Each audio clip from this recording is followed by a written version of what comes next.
इस वक्त डॉक्टर की रिपोर्ट मेरे हाथ में थी और मेरे पैरों तले से जमीन निकल चुकी थी, क्योंकि उस रिपोर्ट में ये लिखा था कि मैं पेट से हूँ। जबकि मेरे पति ने तो मुझे हाथ तक नहीं लगाया था। वो तो शादी करने के दूसरे दिन ही विदेश चला गया था और तब से मैं बिल्कुल अकेली रह रही थी। लेकिन हाँ, पिछले 1 महीने से मैं अपने देवर के साथ अकेले रहती थी। तो इसका मतलब तो यही था कि मेरे देवर ने मेरे साथ। फिर मुझे वो रात याद आने लगी जब 2 चोर मेरे घर में घुस आए थे। मुझे तो यही लगा था कि मेरे देवर ने मुझे उन चोरों से बचाया है, क्योंकि मैं डर के कारण बेहोश हो गई थी और जब होश आया तो कुछ अजीब सा लग रहा था। लेकिन अब मुझे समझ आ रहा है कि मेरे देवर ने मुझे बचाया नहीं था, बल्कि उसने तो उन दोनों चोरों के साथ मिलकर। मेरा नाम सीमा है। इस वक्त मैं बहुत परेशान बैठी हुई थी, क्योंकि अभी अभी मेरी सास का मेरे पास फ़ोन आया था, जो कि गांव में रहती हैं। वो मुझसे कह रही थी कि मेरा देवर अविनाश कल ही मेरे पास पहुंच जाएगा, क्योंकि उसकी नौकरी शहर में लगने वाली है। उनकी इस बात को सुनकर मैं परेशान सी हो गई थी, क्योंकि मैं अकेले ही इस छोटे से फ्लैट में रहती थी और मेरा पति तो दूसरे देश गया हुआ था। मैं तो खुद भी शहर में नहीं रहना चाहती थी, क्योंकि मैं खुद गांव से आई हुई थी। लेकिन मेरे पति पवन की नौकरी पहले से ही शहर में थी। लेकिन शादी होते ही वो मुझे शहर लेकर आ गए थे और बस 2-3 दिन के बाद ही उनकी कंपनी वालों ने उन्हें दूसरे देश में भेज दिया था। मैंने उनसे बहुत कहा कि जब आप दूसरे देश जा रहे हैं तो फिर आप मुझे गांव वापस भेज दीजिए, मैं अपने ससुराल में ही रह लूँगी। लेकिन वो कहने लगे कि नहीं, तुम गांव वापस नहीं जाओगी, बल्कि तुम यहीं मेरे इसी फ्लैट में रहोगी। उनकी ज़िद की वजह से मैं पिछले 3 महीने से अकेले ही इस फ्लैट में रह रही थी। अब तो मेरी आस पड़ोस के लोगों से भी अच्छी खासी जान पहचान हो गई थी और मेरा यहाँ दिल भी लग चुका था। लेकिन जब से मैंने अपने देवर के यहाँ आने का सुना था, तब से मैं बहुत परेशान हो गई थी। अगर मेरा पति यहीं पर मेरे साथ रह रहा होता तो मुझे कोई चिंता नहीं होती, लेकिन मेरे देवर का यहाँ मेरे साथ अकेले रहना मुझे कुछ ठीक सा नहीं लग रहा था। पर मैं अपनी सास को मना भी नहीं कर सकती थी। रात को जब पवन का फ़ोन मेरे पास आया तो मैंने उन्हें अपनी सास की कही हुई सारी बातें बता दी। तो वो मुझसे कहने लगे कि ये तो बहुत अच्छी बात है, भाई यहाँ रहेगा तो मुझे भी तुम्हारी कोई चिंता नहीं रहेगी। मैंने पवन से कहा, लेकिन मैं अकेली उसके साथ एक ही घर में कैसे रह सकती हूँ। मेरी ये बात सुनकर मेरे पति गुस्से से उखड़ गए और कहने लगे कि आखिर क्या मतलब है तुम्हारा इस बात का, वो मेरा भाई है, भला तुम्हें उससे क्या खतरा हो सकता है। जिस गुस्से और खतरनाक रवैये से पवन ने मुझे डांटा था, उससे मैं डर गई थी और इसीलिए मैं आगे फिर कुछ भी बोल नहीं पाई थी। मुझे पवन पर भी गुस्सा आ रहा था कि वो इतनी छोटी सी बात समझने को तैयार क्यों नहीं है। लेकिन फिर मैंने उससे कुछ नहीं कहा और फ़ोन काट कर मैं चुपचाप लेट गई। लेकिन टेंशन की वजह से मेरी आंखों में नींद ही नहीं थी। मैं बार बार करवटें बदल रही थी और रह रह कर मुझे बहुत गुस्सा आ रहा था। मुझे अजीब सी बेचैनी हो रही थी और बार बार ये सोचकर अजीब सी घबराहट हो रही थी कि अब अविनाश मेरे घर आएगा और फिर वो यहीं अकेले मेरे साथ रहेगा, जबकि वो मुझे एक आंख भी नहीं भाता था। मेरा जी तो चाह रहा था कि मैं अभी अपनी सास को फ़ोन करूं और साफ साफ मना कर दूं कि अविनाश को यहाँ मेरे पास रुकने की कोई ज़रूरत नहीं है। शहर में बहुत सारे होटल हैं, वो किसी भी होटल में जाकर रह सकता है। लेकिन मैं ये बात नहीं कह सकती थी, क्योंकि एक तो मेरी परवरिश ऐसी नहीं थी कि मैं बड़ों से इस तरह से बदतमीजी से बात करती, और दूसरा पवन का गुस्सा मुझे डरा रहा था। हालांकि अंदर ही अंदर मुझे भी बहुत गुस्सा आ रहा था, क्योंकि मुझे अविनाश शुरू से ही पसंद नहीं था। मुझे अब वो दिन याद आ रहा था जब मेरी मम्मी ने अपनी सबसे प्यारी सहेली सुमन के बेटे पवन से मेरी शादी बचपन में ही तय कर दी थी। मैं उन लोगों को ज़्यादा तो नहीं जानती थी, लेकिन जब भी हमारे घर में कोई फंक्शन होता या फिर मम्मी की सहेली के घर में कोई फंक्शन होता था तो सब लोग इकट्ठे हो जाते थे और तब मेरी मुलाकात पवन से हो जाती थी। वो बहुत ही सुलझे हुए मिजाज का इंसान था, लेकिन दूसरी तरफ अविनाश उतना ही ज़्यादा बातूनी और कुछ लोफर टाइप का लड़का था। वो लड़कियों से हंसकर खूब बातें करता और उनके आसपास घूमते रहना, उनके साथ खूब हंसी मजाक करना, ये सब उसकी आदतें थी। और जो भी बातें मैंने उसके बारे में गांव की लड़कियों से सुन रखी थी, उन सब की वजह से मैं उसे नज़र भरकर देखना भी पसंद नहीं करती थी। जब हम बच्चे जवान हुए और अपनी अपनी पढ़ाई से फ्री हुए तो हमारे माँ बाप ने मिलकर मेरी और पवन की शादी कर दी। हमारी शादी को अभी कोई ज़्यादा खास समय नहीं हुआ था, सिर्फ 4 महीने ही हमारी शादी को हो पाए थे। मैं हालांकि शादी से बहुत खुश थी क्योंकि पवन मुझे बहुत अच्छे लगते थे और इसीलिए मैं अपनी शादी की नई शुरुआत को लेकर काफ़ी खुश थी। लेकिन जब मैं अपनी पहली रात को बेसब्री से पवन का इंतजार कर रही थी तो उन्होंने एक बहुत ही अजीब बात की। शादी की पहली रात पवन ने मुझे हाथ तक नहीं लगाया था। वो मुझसे कहने लगे कि भले ही हमारी शादी बचपन से तय कर दी गई थी, लेकिन मैं ये चाहता हूँ कि पहले हम एक दूसरे को अच्छे तरीके से जान जाएं, क्योंकि भले ही हम बचपन से एक दूसरे को जानते हैं, लेकिन फिर भी अभी हम एक दूसरे के बारे में उतना भी नहीं जानते हैं। इसीलिए पहले हमें एक दूसरे को समझना होगा और तभी हम अपने इस नए रिश्ते की शुरुआत करेंगे। मुझे उनकी ये बात सुनकर हैरत तो बहुत हुई थी, लेकिन फिर भी मैंने पवन की ये बात मान ली थी। पवन शादी के चौथे दिन ही मुझे शहर लेकर आ गए थे और हमारे बीच अभी तक कोई भी रिश्ता नहीं बना था। मैं अभी मुश्किल से 1 हफ्ते ही शहर में पवन के साथ रह पाई थी कि तभी उनकी कंपनी की तरफ से ये फरमान सुना दिया गया कि पवन को विदेश जाना है और फिर वो विदेश चले गए। अब मैं 3 महीने से यहाँ अकेली अपने फ्लैट में रह रही हूँ और पवन वहाँ विदेश में थे। इतनी बेचैनी और इतना डर तो मुझे तब भी नहीं लगा था जब पवन मुझे यहाँ शहर में अकेला छोड़कर विदेश चले गए थे, जितना कि आज की इस खबर ने मुझे डरा दिया था और बेचैन करके रख दिया था। मेरे देवर अविनाश का मेरे घर आना और फिर उसका मेरे साथ एक ही घर में रहना, ये सब मुझे बिल्कुल भी अच्छा नहीं लग रहा था। और फिर सास ने कहा था कि उसकी नौकरी लग गई है, तो इसका मतलब तो साफ यही था कि अब वो कई महीनों तक यहीं पर रहने वाला था। और ये भी हो सकता है कि अगर उसकी नौकरी पक्की हो जाए तब तो वो हमेशा हमेशा के लिए यहीं रहने लगे। और दूसरी तरफ पवन तो 6 महीने से पहले वापस इंडिया लौटने ही नहीं वाले थे। ये सब सोच सोचकर मैं बहुत बुरी तरह से परेशान हो रही थी। अगले दिन मैंने अविनाश की पसंद का खाना बनाया था, क्योंकि मेरी सास ने खास तौर से मुझे ये हिदायत दी थी कि अविनाश को राजमा चावल, बूंदी का रायता और कढ़ाई पनीर बहुत पसंद है और मुझे उसकी पसंद का ही खाना बनाना है। 7 बजे की तरफ मेरे घर की डोरबेल बजी। मैं समझ चुकी थी कि अविनाश ही आया होगा। मैंने जैसे ही दरवाज़ा खोला तो वो सामने मुस्कुराता हुआ मुझे देख रहा था और बड़े ही निसंकोच होकर वो दंदनाता हुआ अंदर आ गया और सीधा अपना बैग रखकर कहने लगा, ओहो, ये बस का सफ़र भी बहुत थका के रख देता है। अब मैं आराम से 2 दिन तक मस्त सोऊंगा। फिर वो मुझे कहने लगा, भाभी, मेरा कमरा कौन सा है? मेरे इस फ्लैट में बस 2 ही तो कमरे थे।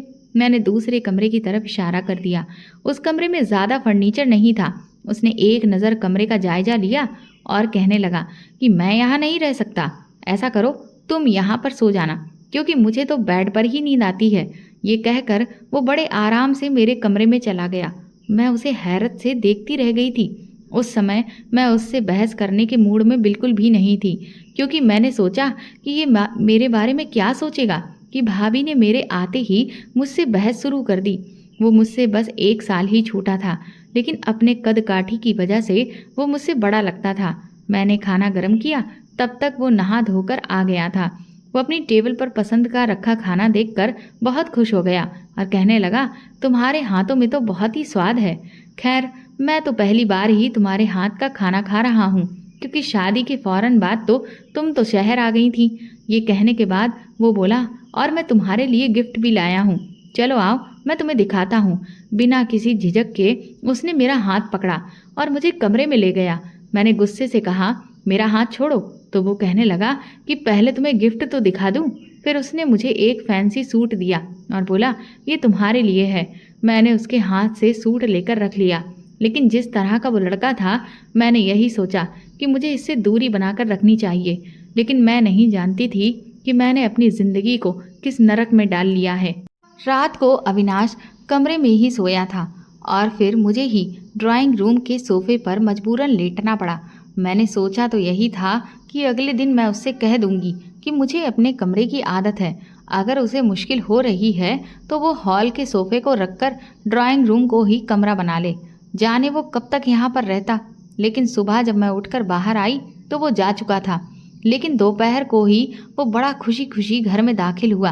कहने लगा, मेरी नौकरी पक्की हो गई है, कल से मैं ज्वाइन कर लूँगा।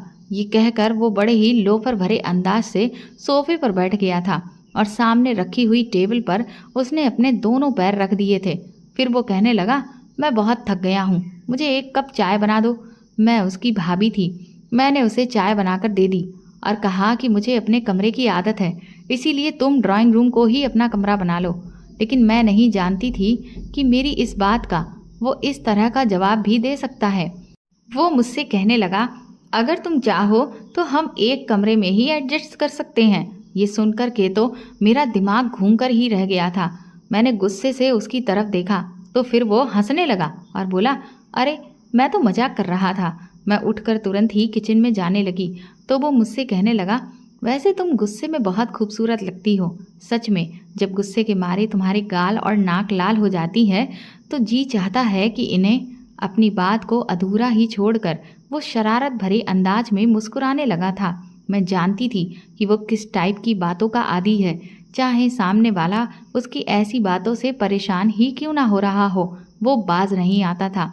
मैं रात का खाना बना रही थी और वो हॉल में बैठा टीवी देख रहा था, लेकिन जिस तरह की इंग्लिश मूवी वो देख रहा था उसकी आवाज़ें मुझे किचन के अंदर तक सुनाई दे रही थी, जिससे मुझे गुस्सा आ रहा था।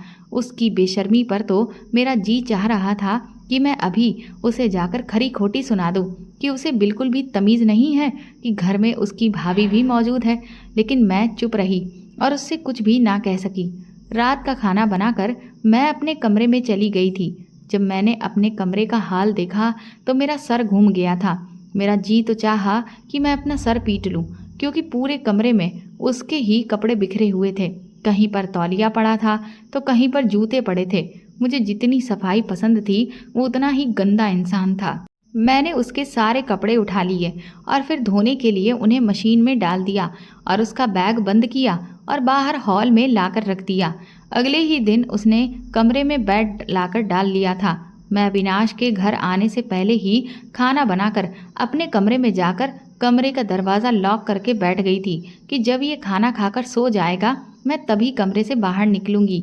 जितना मेरा उससे कम सामना होगा उतना ही ज़्यादा अच्छा होगा, क्योंकि वो एक नंबर का बदतमीज इंसान था। लेकिन मुझे हैरत उस समय हुई जब उसने मेरे दरवाजे पर दस्तक देनी शुरू कर दी। मैंने दरवाज़ा खोला तो वो कहने लगा कि खाना तो कम से कम टेबल पर लगा दो, मुझे कब से भूख लगी है और तुम हो कि तुम्हें एहसास ही नहीं है कि कोई भूखा प्यासा बाहर बैठा है।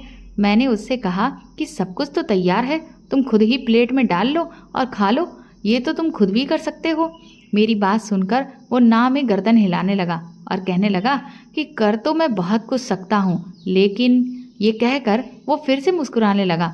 उसकी ये मुस्कुराहट मुझे जहर जैसी लगती थी और फिर मेरे थोड़े करीब होकर वो कहने लगा, मुझे आदत नहीं है इन सब कामों की, इसलिए तुम्हें तकलीफ तो होगी, लेकिन ये सारे काम तुम्हें ही करने पड़ेंगे।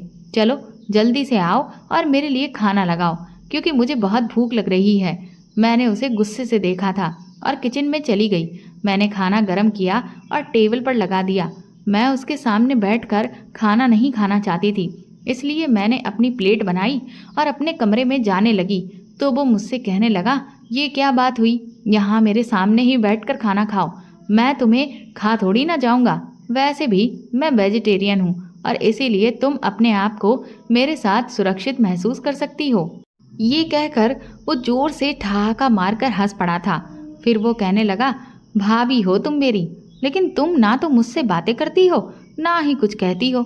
मैं तो बहुत बोर हो चुका हूँ। मुझे तो लगता है कि भाई भी दूसरे देश इसीलिए भाग गए हैं क्योंकि तुम उनके साथ भी ऐसा ही व्यवहार रखती होगी, तभी तो वो तुमसे जान छुड़ाकर चला गया है। उसकी इस तरह की बातों को सुनकर मेरी बर्दाश्त की हद खत्म हो गई थी। मैंने उससे कहा कि तुम अपने काम से काम रखो तो ज़्यादा अच्छा है। तुम्हें खाना मिल रहा है ना, तो बस वो खाया करो। मैं कहाँ बैठी हूँ, क्या करती हूँ, क्या नहीं करती हूँ, इससे तुम्हारा कोई मतलब नहीं होना चाहिए। मुझे गुस्से से यूँ बोलते हुए देखकर वो फिर से हंसने लगा। कहने लगा, इस तरह से बात मत किया करो। मैंने ये बात तुम्हें पहले भी बता रखी है कि गुस्से में तुम कुछ ज़्यादा ही अच्छी लगने लगती हो। काश कि पवन की जगह मैं होता तो। उसकी ये बात सुनकर मुझे तो गुस्से की आग सी लग गई थी। मैंने उससे कहा कि तुम्हें शर्म नहीं आती इस तरह की बातें करते हुए? तो वो कहने लगा, कैसी शर्म? क्या तुम ये नहीं जानती हो कि देवर भाभी के बीच में कैसे कैसे मजाक और बातें चलती हैं? लेकिन तुम तो शायद बहुत ही बोर किस्म की लड़की हो। ज़रा मेरे साथ वक्त गुजारा करो तो तुम्हें भी अंदाज़ा हो जाए कि ज़िंदगी कितनी हसीन है। ये कहकर वो एक के बाद एक रोटी के निवाले मुंह में डाल रहा था और मैं बस उसे हैरत से देख रही थी। मैंने कहा कि मैं पवन से बात करती हूँ और वही तुम्हें तमीज़ सिखाएगा कि अपनी भाभी से कैसे बातें करते हैं। मुझे लगा था कि इस बात पर वो अपना व्यवहार थोड़ा तो ठीक कर लेगा, लेकिन ऐसा कुछ भी नहीं हुआ। उसे तो जैसे किसी भी बात की परवाह ही नहीं थी। मैंने फ़ोन पर पवन को अविनाश के बारे में सब कुछ बताया, लेकिन पवन भी अजीब इंसान थे। कहने लगे कि तुम गलत सोचती हो, वो ऐसा नहीं है। उन्हें अपने भाई पर ना जाने क्यों इतना भरोसा था। फिर एक शाम जब अविनाश ऑफिस से घर आया तो कहने लगा, सुनो, मेरे सर में बहुत तेज़ दर्द है, ऐसा करो मेरे सर की हल्की हल्की सी मालिश कर दो और उसके बाद ही मैं खाना खाऊंगा। मुझे उसकी ये बात सुनकर गुस्सा आ गया। वो तो मुझ पर ऐसे हक जताकर बात कर रहा था जैसे कि वो मेरा पति हो और मैं उसकी पत्नी हूँ। आज तक उसने कभी मुझे उस नज़र से नहीं देखा था जैसा कि मैं चाहती थी कि वो मुझे बड़े की नज़र से देखे। मैंने कहा कि तुम कोई पेन किलर खा लो और जब सर का दर्द रुक जाए तब तुम थोड़ी देर के बाद खाना खा लेना। लेकिन वो भी जिद पर आ गया। कहने लगा, नहीं, पहले तुम मेरे सर की मालिश करोगी क्योंकि उसी से मेरे सर का दर्द ठीक होगा, वरना मैं खाना खाऊंगा ही नहीं और मैं भूखा ही सो जाऊंगा। मजबूरन मैं उसके कमरे में तेल की शीशी लेकर चली गई और उसके सर पर तेल से हल्की हल्की मालिश करने लगी। वो बेड के नीचे बैठा हुआ था और मैं ऊपर बैठकर उसके सर की मालिश कर रही थी। वो मुझे बार बार अपना सर ऊपर उठाकर आंखें उचकाकर देखे जा रहा था। एक तो बार बार मेरी नज़रें उसकी नज़र से टकराईं तो उसकी आंखों में मुझे बेशुमार शरारत नज़र आने लगी थी। मुझे उसके इस तरह के देखने पर गुस्सा आने लगा। मैंने कहा, तुम आराम से मालिश करवाओ, यूँ अपनी आंखें नीचे रखो, तुम मुझे यूँ घूर घूर कर क्या देख रहे हो?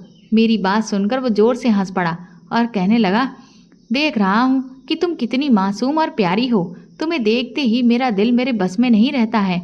मैंने गुस्से से तेल की बोतल वहीं पर रखी और कमरे से निकलने लगी। पीछे से मुझे उसकी हंसी सुनाई दी। कहने लगा, अरे तुम तो नाराज़ हो गई, मैं तो बस मजाक कर रहा था, मेरी मालिश तो कर दो।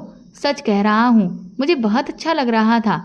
मैंने लेकिन उसकी अब एक भी नहीं सुनी और सीधा दंदनाती हुई कमरे से बाहर निकल आई और अपने कमरे का दरवाज़ा बंद करने से पहले मैंने उसे चिल्लाकर कहा कि खाना मैंने टेबल पर लगा दिया है, उसे खा लेना क्योंकि मैं सोने जा रही हूँ। मैं अपने कमरे में आकर दरवाजे का लॉक लगाकर बेड पर लेट चुकी थी। हालांकि मेरे कान बाहर की तरफ ही लगे हुए थे। मैं यही सोच रही थी कि पता नहीं वो खाना खाएगा भी या नहीं, या ऐसे ही भूखा सो जाएगा। मुझे उससे लाख नफरत ही सही थी, लेकिन मैं ये नहीं चाहती थी कि वो भूखा सो जाए, इसीलिए मेरे कान बाहर की तरफ ही लगे हुए थे। लगभग आधे घंटे के बाद ही मुझे बाहर बर्तनों के खटकने की आवाज़ आने लगी थी और मेरे दिल को ये सुकून आ गया। फिर मैं आराम से सो गई थी।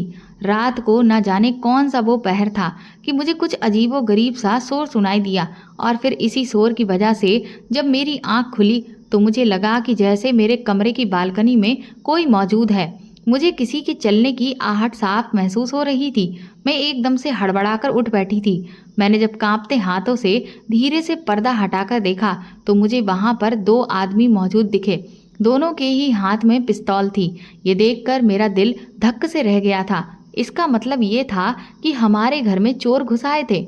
वो मेरे कमरे की बालकनी में थे और मेरी बालकनी का दरवाज़ा मेरे कमरे में ही खुलता था और कमरे के दरवाजे के ठीक सामने वो खड़े हुए थे। वो कुछ ही पल के अंदर दरवाज़ा खोलकर अंदर आ सकते थे। मुझे याद नहीं था कि दरवाजे का गेट अंदर से लॉक है या खुला हुआ है और मेरे पास इतना समय भी नहीं था कि मैं जाकर दरवाज़ा चेक करती। अगर मैं दरवाजे तक पहुंचती तब तक तो वो चोर अंदर आकर मुझे दबोच सकते थे। मैंने भलाई इसी में समझी कि मैं जल्दी से कमरे का दरवाज़ा खोलूं और बाहर की तरफ चली जाऊं। मैंने तुरंत ही ऐसा किया। मैं दौड़कर बाहर निकल गई और कमरे से बाहर निकलने से पहले मैंने कमरे को भी बाहर से लॉक कर दिया था। लेकिन ये मेरी गलतफहमी थी क्योंकि मेरे कमरे में खिड़की थी और उस खिड़की को अंदर से खोलकर कमरे की कुंडी को बाहर से आसानी से खोला जा सकता था। मैं हड़बड़ाहट में अविनाश के कमरे के दरवाजे को खटखटाने लगी। वो भी उस वक्त गहरी नींद में सोया था। फिर वो भी उठ गया और मुश्किल से आंखें खोलकर मुझे हैरत से देखने लगा। मेरे चेहरे की बदहवासी देखकर वो मुझसे पूछने लगा, क्या हुआ है? मैं फौरन से उसे पीछे धक्का देकर उसके कमरे में आ गई। मैंने उसके कमरे का दरवाज़ा अंदर से बंद कर लिया और कुंडी भी लगा दी। ये देखकर वो बहुत हैरान था। मेरी हालत ठीक नहीं थी। डर की वजह से मैं कुछ बोल ही नहीं पा रही थी। मेरा गला बुरी तरह से सूख गया था और जीभ लड़खड़ा रही थी। फिर मैंने जैसे तैसे मुश्किल से उससे कहा कि मेरे कमरे में चोर है। मेरी बात यहीं तक पहुंची ही थी कि तभी अचानक उसके कमरे के दरवाजे पर दस्तक हुई। ये सुनकर तो मेरी रही सही हिम्मत भी जवाब दे गई थी। अपने कमरे पर बाहर से हुई दस्तक की आवाज़ सुनकर अविनाश भी घबरा गया था।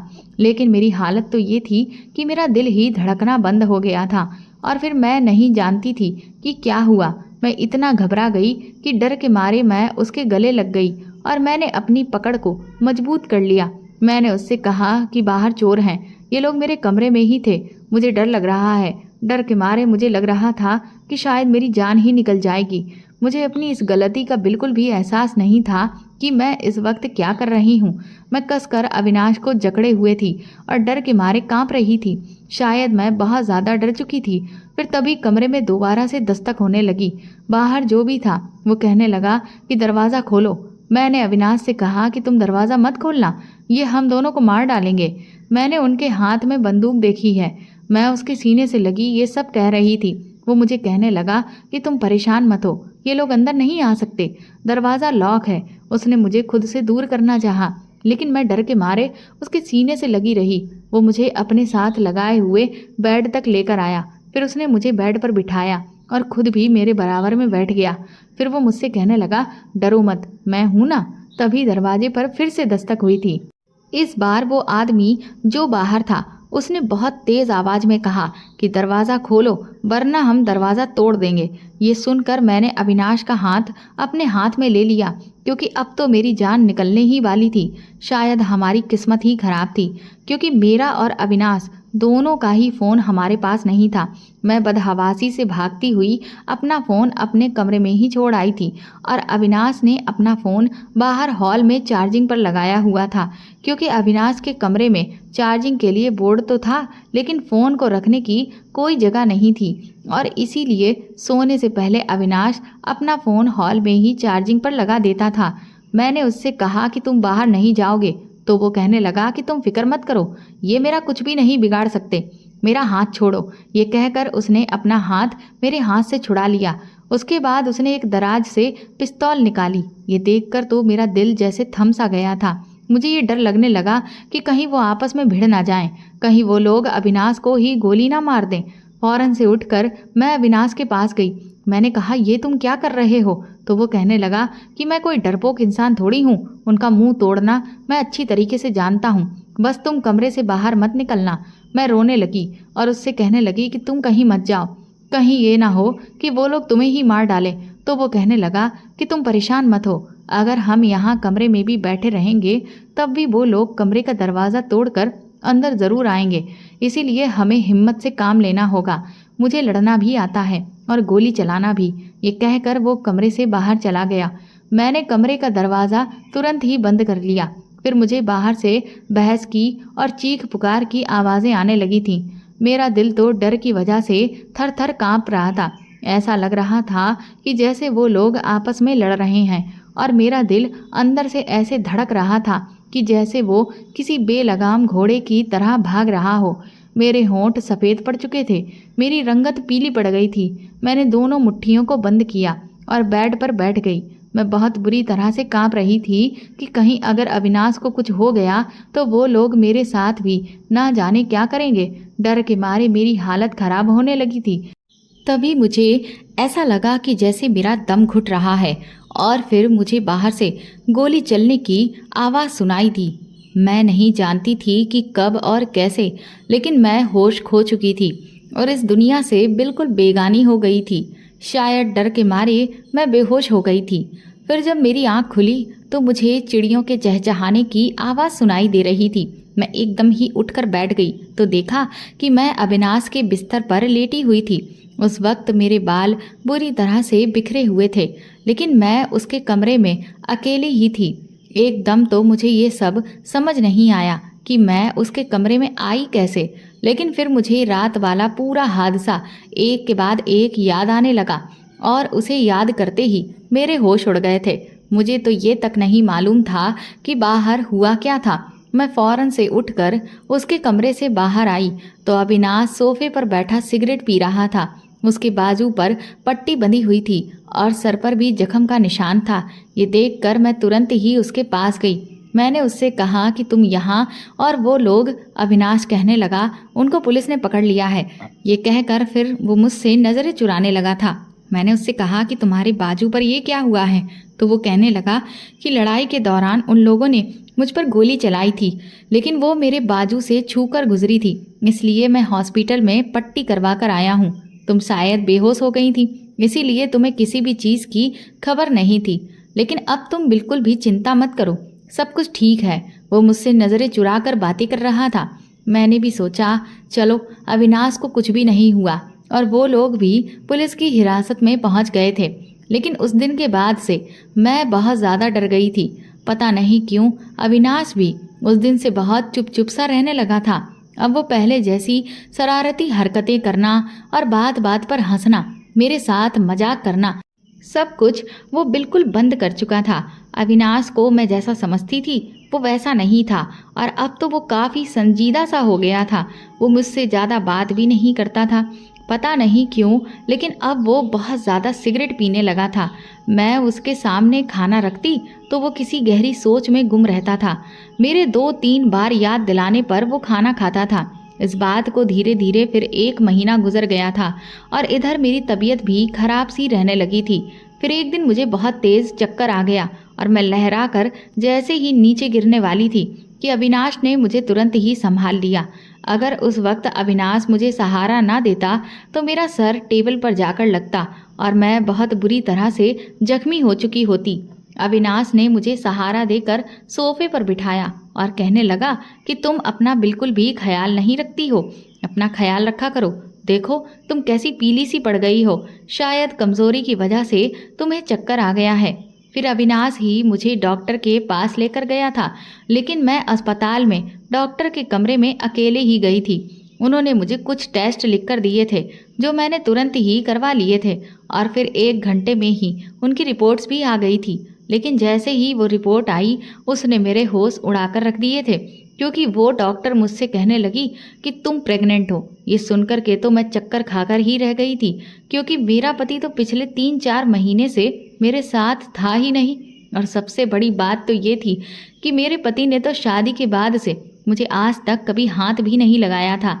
तो इसका मतलब तो अभी ये साफ था कि अविनाश ने ही मेरे साथ, मगर कब और कैसे मुझे तो कुछ भी बिल्कुल याद ही नहीं आ रहा था। मेरा दिमाग इस वक्त बिल्कुल खाली हो चुका था। मैं सोच सोच कर परेशान हो रही थी कि उसने मेरे साथ ऐसा कब किया, क्योंकि ना तो मैंने किसी नशे की दवाई ले रखी थी, ना ही मुझे कोई ऐसी नशीली चीज़ खिलाई गई थी। फिर मैं प्रेग्नेंट कैसे? मुझे याद आने लगा कि जिस दिन हमारे घर चोर घुस आए थे मैं डर की वजह से बेहोश हो गई थी और उसके बाद से ही अविनाश का रवैया भी बिल्कुल बदल गया था। वो खोया खोया सा रहने लगा था और बिल्कुल चुपचाप हो गया था। कहीं उसी रात अविनाश ने मेरे साथ ये सब सोचकर तो मेरे होश ही गुम हो गए थे। उसने मेरी बेहोशी का नाजायज़ फ़ायदा उठाया था, वो भी ऐसे वक्त पर जब मुझे उसके सहारे की सबसे ज़्यादा ज़रूरत थी। मैंने अपने बहते हुए आंसुओं को पोंछा और डॉक्टर के कमरे से मैं बाहर आ गई। वो मेरे सामने ही बैठा हुआ था। मुझे देखकर वो तुरंत मेरे पास आया और कहने लगा, क्या हुआ? डॉक्टर क्या कह रही है? अब मैं ऐसे में उसे क्या जवाब देती? मैंने उसे कुछ भी नहीं कहा। मैंने सोचा था कि मैं घर जाकर उससे पूछूंगी कि उसने मेरे साथ ऐसा क्यों किया है। मैं तो उसके भाई की पत्नी थी, उसे शर्म आनी चाहिए थी ऐसा सब कुछ करते हुए। लेकिन घर जाते ही मेरे तो पैरों तले से ज़मीन निकल गई थी, क्योंकि सामने ही पवन खड़े मुस्कुरा रहे थे। वो कहने लगे, कैसा लगा मेरा सरप्राइज़? मैं तो दंग रह गई थी, मेरा दिल धक्क से रह गया। लेकिन मैंने देखा कि पवन को देखकर अविनाश कुछ ज़्यादा ही परेशान सा हो गया था। मैं तुरंत ही पवन के पास चली गई उस समय मैं इस कदर अंदर से दुखी और टूटी हुई थी कि मुझे कुछ भी समझ में नहीं आ रहा था कि अब मैं क्या करूं। मैं पवन के गले लगकर रोने लगी कि उन्हें मैं कैसे बताऊं कि उनके भाई ने मुझे बर्बाद कर दिया है, जिस पर उन्हें इतना भरोसा था। मैं तो मुश्किल समय में उसके पास इसलिए गई थी क्योंकि मुझे लगा था कि वो मुझे पनाह देगा और मुझे बर्बाद होने से बचा लेगा, लेकिन मैं नहीं जानती थी कि वो तो खुद ही मुझे बर्बाद करके रख देगा। पवन मेरा सर सहलाने लगे और कहने लगे कि अरे अब तो मैं आ गया हूँ तो तुम्हें तो खुश होना चाहिए, लेकिन तुम रो क्यों रही हो। मुझे तो समझ ही नहीं आ रहा था कि मैं इस वक्त पवन की बात का क्या जवाब दूं। मैं उन्हें ये सब कैसे बताऊं। मैं अपनी सोच में डूब गई और सोचने लगी कि अगर मैं पवन को साफ साफ ये बात बता देती हूँ कि अविनाश ने मेरे साथ क्या किया और मेरी ज़िंदगी खराब कर दी है, तो पता नहीं वो मेरी बात का विश्वास करेंगे भी या नहीं, क्योंकि उन्होंने तो मेरे साथ अब तक कोई खास वक्त बिताया ही नहीं था जो मैं उनका भरोसा जीत पाती, और फिर उन्हें अपने भाई पर तो अंधा विश्वास था। इसी वजह से तो मैंने जब भी उनसे उनके भाई को लेकर ये कहा कि वो यहाँ ना आए, मैं उसके साथ अकेली नहीं रहना चाहती, तो उन्होंने हर बार मुझे डांट दिया, मुझ पर गुस्सा किया था। यही सब सोचते हुए मुझे इस बात का डर लगने लगा कि अगर पवन ने मुझ पर विश्वास नहीं किया तब मैं क्या करूँगी। कहीं वो मुझे ही उल्टा चरित्रहीन साबित ना कर दे, कहीं वो ये ना कह दें कि वो यहाँ नहीं थे और मैंने उनकी पीठ के पीछे किसी और के साथ रिश्ता बनाया, और अब जब मेरी पोल खुल रही है तो मैं उल्टा उनके भाई को फंसाने की कोशिश कर रही हूँ। ये सब सोच सोच कर मेरा दिमाग फटने लगा था। अगर पवन मुझे घर से बाहर निकाल देते तब तो फिर मैं कहीं की भी नहीं रहती। अभी मैं अपनी सोच में गुम थी कि तभी पवन ने मुझे एक बार फिर से हिलाते हुए पूछा, क्या हुआ सीमा, तुम किस सोच में खोई हो? मैं तुमसे कुछ पूछ रहा हूँ कि तुम इतना रो क्यों रही हो। मैंने तुरंत ही अपने आंसुओं को पोंछा और झूठी मुस्कान अपने चेहरे पर लाते हुए कहा कि ये खुशी के आंसू हैं। आप इतने महीने बाद लौटकर इतनी जल्दी आ गए हैं ना, तो बस इसीलिए मैं भावनाओं में बह गई थी और कुछ भी नहीं है। फिर पवन ने पूछा कि मैं कहाँ गई हुई थी। ये सुनकर तो मैं दंग रह गई। मुझे डर लगने लगा कि कहीं अविनाश ने पवन को मेरी रिपोर्ट्स दिखा दी तो ना जाने क्या होगा। मैंने तुरंत ही अपनी रिपोर्ट्स वाला बैग अपने हाथ में कसकर पकड़ लिया और कहा कि कुछ नहीं, बस मुझे थोड़ी कमजोरी आ गई है जिस वजह से चक्कर आ गया था। डॉक्टर ने मुझे कुछ दवाइयाँ लिखकर दी हैं, मैं ठीक हो जाऊंगी। ये कहते हुए मैं तुरंत ही अपने कमरे में गई और रिपोर्ट वाली बैग अलमारी में सबसे नीचे छुपा दी। अविनाश अब मुझे पहले से भी ज़्यादा परेशान नजर आ रहा था। मैं समझ रही थी कि वो क्यों परेशान है, क्योंकि उसका रास्ता बिल्कुल भी साफ नहीं था, क्योंकि अब पवन वापस आ चुके थे। वो इतना घटिया इंसान होगा मैं कभी सपने में भी नहीं सोच सकती थी। अभी अभी तो मेरी सोच उसके लिए बदलना शुरू हुई ही थी, लेकिन आखिर वो वही था जो पहले मैं उसके बारे में सोचती थी। शाम को हम तीनों ने बैठकर साथ में खाना खाया और उसके बाद जब हम कमरे में सोने को जाने लगे तो अचानक ही अविनाश ने पवन को रोक लिया। ये देखकर मैं हैरान रह गई। अविनाश ने पवन से कहा कि तुम मेरे कमरे में मेरे साथ चलकर लेटो। तो पवन ने भी अविनाश से कहा कि लेकिन तुम ऐसा क्यों कह रहे हो। तो अविनाश कहने लगा कि मुझे तुमसे कुछ ज़रूरी बातें करनी है और उसमें बहुत समय लग जाएगा, इसीलिए तुम मेरे साथ चलो। ये कहते हुए अविनाश पवन का हाथ पकड़कर उन्हें अपने कमरे में ले गया और कमरे का दरवाज़ा अंदर से बंद कर लिया। मुझे तो समझ ही नहीं आ रहा था कि अविनाश अब और क्या करने वाला है। क्या वो मेरे पति को मुझसे जानबूझकर दूर रखने की कोशिश कर रहा था? लेकिन क्यों? क्या इसलिए क्योंकि अब उसकी गलत नज़र मेरे ऊपर पड़ गई थी? मुझे ये सब सोच सोच कर बहुत गुस्सा आ रहा था और ये समझ नहीं आ रहा था कि मैं पवन के सामने अविनाश का असली चेहरा कैसे लेकर आऊं। कुछ दिन यूं ही बीते और मैंने ये नोटिस किया कि अविनाश मुझे पवन के इर्द गिर्द जाने ही नहीं देता था। अगर मैं उनका कोई भी काम करने उनके करीब जाती तो वो बहाने से या तो मुझे दूर भेज देता था या फिर खुद बीच में आकर उस काम को करने की जिम्मेदारी ले लेता था। मुझे उस पर बहुत गुस्सा आ रहा था, लेकिन बस सिर्फ पवन की वजह से मैं अपने गुस्से को बार बार पी लेती थी। पर मैं कुछ भी करके उसकी असलियत को पवन के सामने लाना चाहती थी। धीरे धीरे ये सब कुछ बर्दाश्त करना मेरे लिए मुश्किल हो रहा था, क्योंकि मैं ये सच्चाई अब और पवन से छुपाना नहीं चाहती थी। यही सब सोचते हुए मैं ना जाने कब रोने लगी थी। मेरे आंसू रुकने का नाम ही नहीं ले रहे थे। तभी अचानक पवन मेरे पास आए और वो कहने लगे, सीमा तुम्हें क्या हुआ है, तुम क्यों रो रही हो। उन्होंने मेरा सर सहलाया तो मैं उनके गले लग गई, लेकिन तभी अगले ही पल जो हुआ उससे तो मुझे ऐसा लगा कि जैसे ज़मीन आसमान मेरी आंखों के नीचे एक हो गए हों, क्योंकि अविनाश ने जो हरकत की थी उसके बारे में तो मैंने कभी सोचा भी नहीं था। मैं बुरी तरह से चौंक गई थी क्योंकि उसने मेरा बाजू पकड़ा और मुझे एक झटके से पवन से अलग कर दिया। ये देखकर पवन भी हैरान हो गए थे। मुझे पवन से दूर करके अविनाश कहने लगा, दूर रहो इससे। अविनाश के बोलने का अंदाज उस वक्त बहुत ही सख्त था, जिस पर पवन को भी गुस्सा आ गया और वो कहने लगे कि ये क्या बदतमीजी है, ये तुम क्या कर रहे हो, तुम ऐसी हरकत कैसे कर सकते हो। और उसके बाद तो अविनाश ने जो बात कही उसे सुनकर मेरे पैरों तले से जमीन निकल गई थी। वो कहने लगा कि तुम अच्छी तरह से जानते हो कि मैं तुमसे क्या कह रहा हूँ। ये मेरी पत्नी है, तुम्हारी नहीं, और ये बात तुम्हें कभी भूलनी नहीं चाहिए। इसीलिए तुम मेरी पत्नी को अपने आप से दूर ही रखो, उसके करीब जाने की कोशिश भी मत करना। अविनाश के मुंह से ये शब्द सुनकर मैं हैरत से कभी अविनाश को तो कभी पवन को देख रही थी। मैं सोचने लगी कि अविनाश अपनी हसरत में किस कदर अंधा हो गया है। मुझे तो ये लगा था कि अब पवन उसका गला ही दबा देंगे, लेकिन पवन ने कुछ भी नहीं कहा, बल्कि उल्टा पवन के चेहरे पर एक मायूसी सी फैल गई थी। अविनाश कहने लगा, याद है ना वो दिन जब फेरे हुए थे, उस समय चेहरे पर सहरा डालकर तुम्हारी जगह मैंने सीमा के साथ फेरे लिए थे। पंडित जी ने शादी के जितने भी मंत्र और विधि विधान किए थे वो सब मेरे और सीमा के लिए किए गए थे। उस समय सीमा का हाथ मेरे हाथ में था, तुम्हारे हाथ में नहीं। तुमने तो सीमा से शादी करने के लिए साफ मना कर दिया था।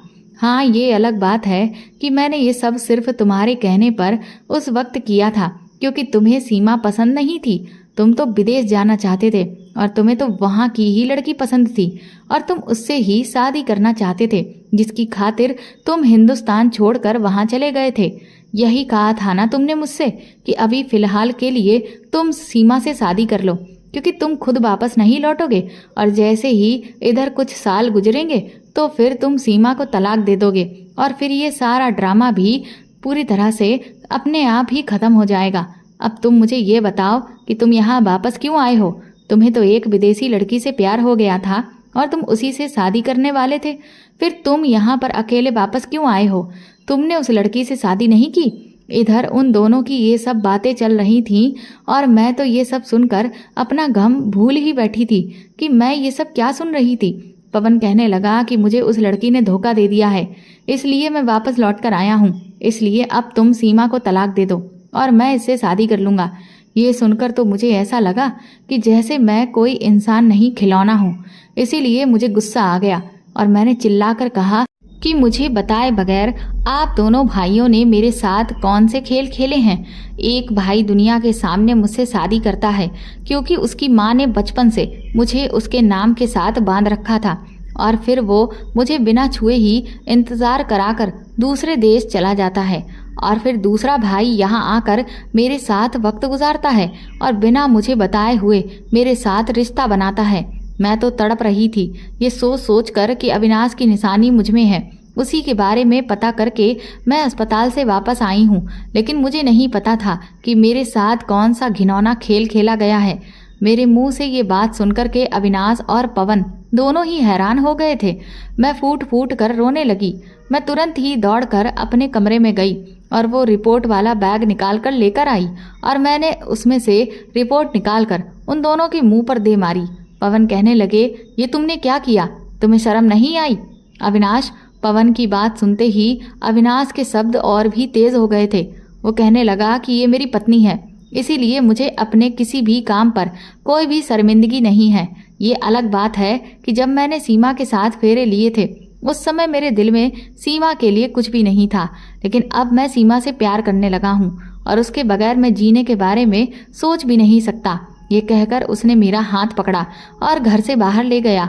मैंने उससे कहा कि मेरा हाथ छोड़ो, मुझे तुम्हारे साथ भी नहीं रहना।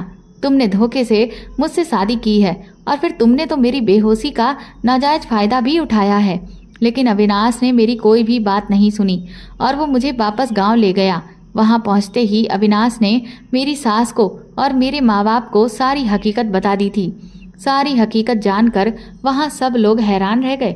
सब ने पवन और अविनाश को बहुत बुरा भला कहा।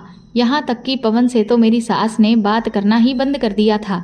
इसीलिए पवन वापस शहर लौट गए और वो अपने इस फ्लैट में रहकर कोई नौकरी करने लगे थे। लेकिन इधर अविनाश मेरा बहुत ख्याल रखता था। वो मेरी हर चीज़ का ध्यान रखता था, लेकिन मैं उससे बिल्कुल भी सीधे मुंह बात नहीं करती थी। इस सब के बावजूद भी वह मेरी किसी भी बात का बुरा नहीं मानता था। वो लगातार मेरा ख्याल रखता रहा। लेकिन 6 महीने के बाद ही मैंने एक मरे हुए बच्चे को जन्म दिया। वो बच्चा समय से पहले ही पैदा हो गया था, इसीलिए वो जिंदा नहीं बच सका।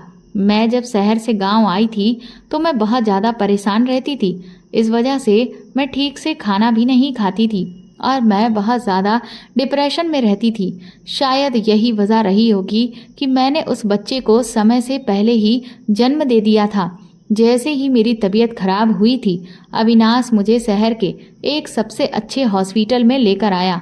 मेरी हालत भी ठीक नहीं थी और जब मेरी तबीयत थोड़ी संभली तो अविनाश ने एक डीएनए रिपोर्ट मेरे सामने रख दी, जिसे पढ़कर मुझे ये पता चला कि ये बच्चा अविनाश का नहीं है। उसके बाद तो मेरे पैरों तले से ज़मीन ही निकल गई थी कि तो फिर आखिर ये बच्चा किसका था। मैंने जब अविनाश से पूछा तो वो कहने लगा कि दरअसल जिस रात वो डाकू आए थे, उन्होंने मेरे बाजू पर गोली मारी और मेरे सर पर पिस्टल मारकर मुझे बेहोश कर दिया था। मुझे इसके बाद कुछ पता ही नहीं चला कि क्या हुआ, लेकिन जब मुझे होश आया तो वो दोनों घर से जा चुके थे और कमरे का दरवाज़ा भी टूटा हुआ था। और जब मैं कमरे में आया तो तुम्हारी हालत देखकर मैं समझ गया था कि वो तुम्हारे साथ गलत कर चुके हैं।